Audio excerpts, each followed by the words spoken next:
2019లో election జరగడం జరిగింది. ఉమ్, అది ఎన్నికల పోటీలతో గెలవడం జరిగింది. ఉమ్, 2 ఎకరాల భూమి అమ్ముకున్నాం. ఉమ్, ఆస్తులు అటు ఇటు పనులు చేసినాం. ఉమ్, అంతవరకు అప్పుడు బండి పోనీకి కూడా రోడ్డు లేదు. ఉమ్, రోడ్డు తెప్పించినాం, శాంక్షన్ చేయించినాం. ఉమ్, డాంబర్ రోడ్లు, ట్రంపింగ్ షెడ్, ఉమ్, పీడ ప్రకారం ఉమ్, ఇవన్నీ చేసినాం. మాకు బిల్లు రాలే, ఉండబోదామంటే ఇల్లు కూడా లేదు. ఉమ్, ఇంకా 10 లక్షల వరకు రావాల్సింది బిల్లు.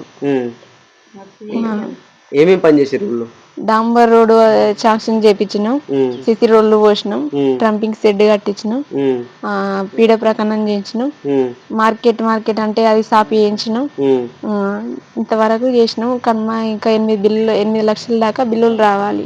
ఉమ్, మాకు ఉండబోదామంటే ఇల్లు కూడా లేదు. ఉమ్, కుందనం పల్లెలో ఉంటున్నాం. ఉమ్, అక్కడ వాళ్ళ అమ్మ చనిపోట్లా ఇక్కడికి వచ్చి ఉమ్, స్కూల్లో ఉంటున్నాం. ఉమ్, మా పిల్లలు చిన్నోళ్ళు. ఉమ్.